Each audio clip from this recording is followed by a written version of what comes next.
Hello friends, welcome back to my channel Aadi cultural world. Kanha ji के सभी भक्तों को मेरी तरफ से राधे कृष्णा। तो देखिए फ्रेंड्स, आज हम लड्डू गोपाल जी के लिए ये बहुत ही खूबसूरत सी न्यू डिजाइन ड्रेस बनाएंगे। आप देख सकते हैं इसका लुक कितना ज्यादा खूबसूरत लग रहा है और ये ड्रेस हमने बचे हुए कपड़े से बनाई है। तो सबसे पहले मैं कान्हा जी को ये ड्रेस पहनाकर दिखाती हूँ।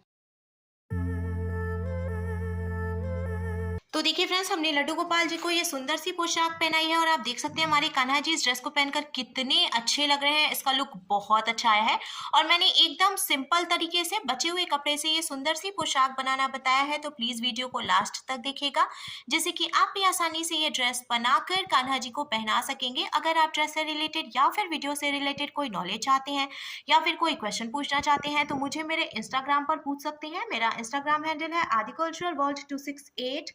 साथ ही साथ मुझे फॉलो भी करें। तो चलिए फ्रेंड्स, अब हम ये बहुत ही खूबसूरत सी कान्हा जी की new design summer special dress बनाना शुरू करते हैं। इसके पहले अगर आपने अब तक मेरे चैनल को सब्सक्राइब नहीं किया है तो प्लीज मेरे चैनल को सब्सक्राइब करिए, साथ ही साथ बेल आइकन भी प्रेस करिए, जिससे मेरे आने वाली वीडियोस की नोटिफिकेशन आपको सबसे पहले मिले। तो देखिए फ्रेंड्स, ड्रेस बनाने के लिए मैंने बचे हुए कपड़े में से एक पीस कट कर लिया है। मैंने सूट बनाया था, उसमें से ये कपड़ा बच गया था और मुझे ये फैब्रिक बहुत अच्छा लगा, तो मैंने सोचा क्यों ना इसे मैं अपने कान्हा जी के लिए भी एक सुंदर सी ड्रेस बनाऊं। तो अगर आपके पास भी थोड़े से कपड़े बच जाते हैं तो आप उनसे बहुत ही सुंदर सी कान्हा जी की पोशाक बना सकते हैं। अब ये जो फैब्रिक मैंने कट किया है, इसकी टोटल लंबाई मैंने 40 इंच यानी कि 40 इंच रखी है और इसकी जो चौड़ाई है वो मैंने 4.5 इंच यानी कि 4.5 इंच रखी है। अब हमें इसको पलटकर पीछे की तरफ से रखना है और यहाँ से हम डबल फोल्ड करके सिलाई लगाना शुरू करेंगे। तो हमें देखिए इसको एक बार पहले फोल्ड करना है, फिर एक बार और फोल्ड करना है। ऐसे डबल फोल्ड करते हुए यहाँ से लेकर ऐसे नीचे से भी हम सिलाई लगाएंगे, साथ ही साथ दूसरे कॉर्नर पे यहाँ तक हम डबल फोल्ड करके सिलाई लगा लेंगे। ऊपर की तरफ से हमें इसको वैसे ही छोड़ देना है।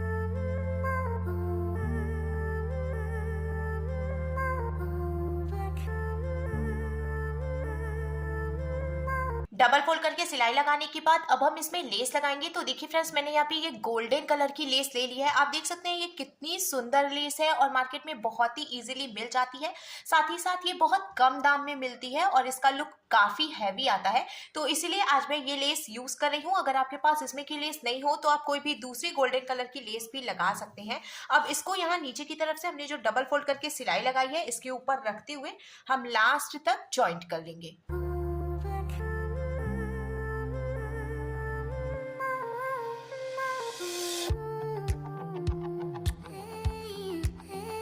लेस लगाने के बाद अब हम इसमें प्लेट्स डालेंगे। तो सबसे पहले हमें यहाँ से इसको रखना है और थोड़ी सी जगह छोड़ते हुए हम दोनों तरफ से कपड़े को पकड़कर फोल्ड करेंगे, फिर पहली प्लेट डालेंगे। अब पहली प्लेट डालने के बाद हमें फिर से कपड़े को फोल्ड करना है और ये जो पहली वाली प्लेट हमने डाली है इसके ऊपर थोड़ी सी जगह छोड़ते हुए हम दूसरी प्लेट रखेंगे।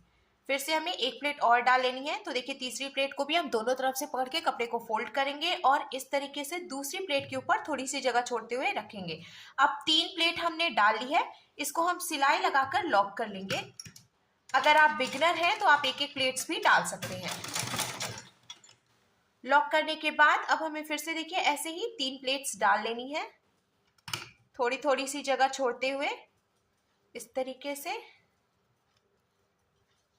प्लेट्स डालते हुए हमें एक बात का ध्यान रखना है, नीचे की तरफ से सभी प्लेट्स एकदम बराबर होनी चाहिए। ऊपर की तरफ से अगर थोड़ा सा ऊंचा नीचा हो जाता है तो कोई बात नहीं, हम उसको कट करके बाद में बराबर कर सकते हैं, पर नीचे से हमने लेस लगाई है इसलिए नीचे की तरफ से हमें इसको एकदम बराबर रखना है। ऐसे ही प्लेट्स डालते हुए हमें ऊपर की तरफ से सिलाई लगा लेनी है।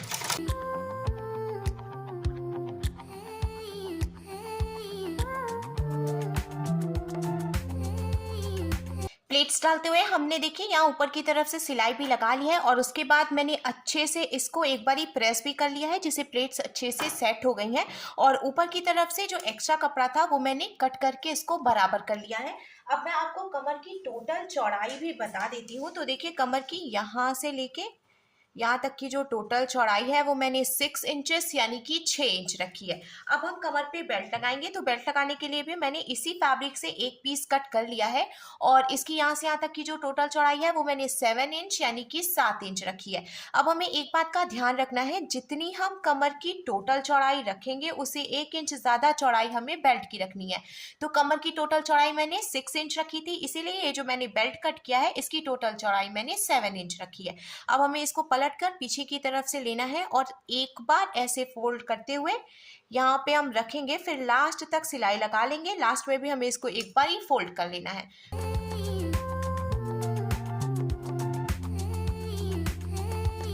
सिलाई लगा के बेल्ट जॉइंट करने के बाद अब हमें बेल्ट को ऐसे ऊपर की तरफ फोल्ड कर लेना है और स्कर्ट को पलटकर हम पीछे की तरफ से रख लेंगे। अब ये जो बेल्ट हमने जॉइंट की है ना, इसको हम पतला सा ऊपर की तरफ से फोल्ड करेंगे इस तरीके से, और हमें ये डोरी ले लेनी है। तो मैंने यहाँ पे ये गोल्डन कलर की रेडीमेड डोरी यूज़ की है, आप खुद से बनाकर भी लगा सकते हैं। तो आप देख सकते हैं फ्रेंड्स, एकदम सेंटर में हम इस तरीके से डोरी को रखेंगे और बीच में से फोल्ड करेंगे। अब हमें एक बात का ध्यान रखना है, ये जो डोरी है वो एकदम ऊपर की तरफ यहाँ सेंटर में होनी चाहिए और जो सिलाई हम लगाएंगे वो एकदम नीचे की तरफ से लगाएंगे, क्योंकि अगर डोरी नीचे होगी या फिर सिलाई हम ऊपर की तरफ से लगाएंगे तो डोरी भी जॉइंट हो जाएगी और कान्हा जी को ड्रेस पहनाने में प्रॉब्लम होगी। इसीलिए हमें इस बात का ध्यान रखना है कि बेल्ट लगाते समय इसमें डोरी जॉइंट ना हो।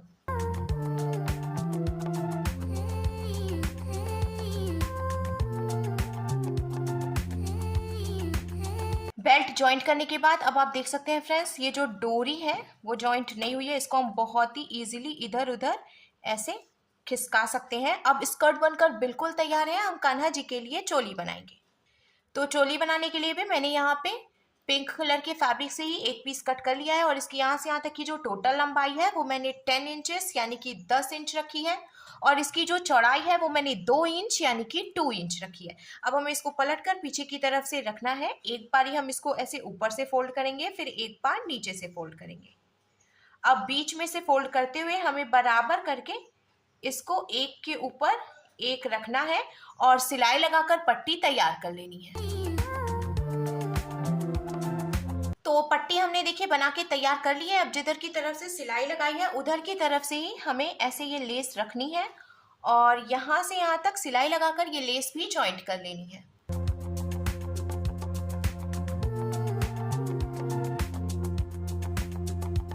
लेस लगाने के बाद अब हमें इसको बीच में से एकदम बराबर करते हुए ऐसे फोल्ड करना है और यहाँ सेंटर से कट करके 2 पीसेस में हम डिवाइड कर लेंगे। अब हमें इसको देखिए ऐसे एक के ऊपर एक करते हुए रखना है, थोड़ा सा तिरछे में हम रखेंगे और यहाँ से यहाँ तक सिलाई लगाकर इसको जॉइंट कर लेंगे। ऊपर तक सिलाई लगा के इसको जॉइंट कर लिया है। बहुत ऊपर तक हम सिलाई नहीं लगाएंगे, नहीं तो फिर कान्हा जी को गले में ये दबने लगेगा, इसीलिए नीचे से 1.5 इंच ऊपर तक ही सिलाई लगाए। अब हमें ये स्कर्ट ले लेनी है और स्कर्ट के बीचों बीच में हम इसको रखेंगे। अब हमें चोली को स्कर्ट में जॉइंट करना है, पर हम एक बात का ध्यान रखेंगे, नीचे से सिलाई लगाकर जॉइंट करेंगे क्योंकि यहाँ पे डोरी है सेंटर में, तो डोरी जॉइंट नहीं होनी चाहिए।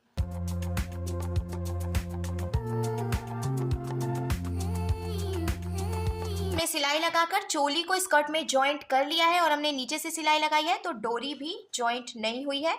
अब कान्हा जी के लिए ड्रेस बनकर बिल्कुल तैयार है, हम पगड़ी बनाएंगे। पगड़ी बनाने के लिए भी हमने देखिए उसी फैब्रिक में से एक पीस कट कर लिया है और इसकी यहाँ से यहाँ तक की जो टोटल लंबाई है मैंने 9.5 इंच यानी कि 9.5 इंच रखी है और इसकी जो चौड़ाई है वो मैंने 4 इंच यानी कि 4 इंच रखी है।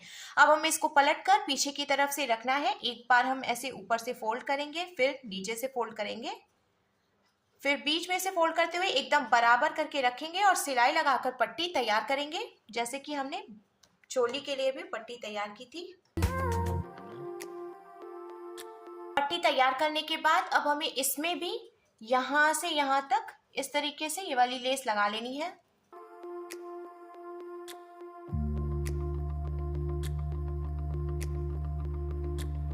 लेस लगाने के बाद अब यहाँ की तरफ से ये जो एक्स्ट्रा निकला हुआ है इसको हम कट करके निकाल देंगे, क्योंकि पगड़ी बनाने में इससे प्रॉब्लम आएगी, तो इसलिए हम इस तरीके से इसको एक्स्ट्रा कट करके निकालेंगे। कट करने के बाद अब हमें इसको पलटकर पीछे की तरफ से पकड़ना है और बीच में से एकदम बराबर करते हुए हम फोल्ड करेंगे।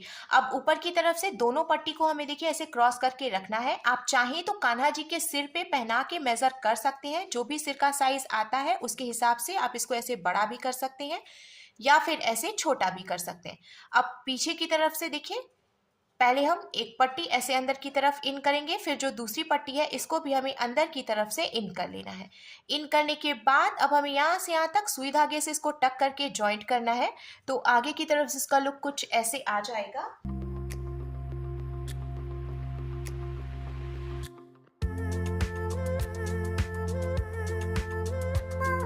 टक करके जॉइंट करने के बाद अब देखिए कान्हा जी के लिए बहुत ही सुंदर सी पगड़ी बनकर भी बिल्कुल तैयार है।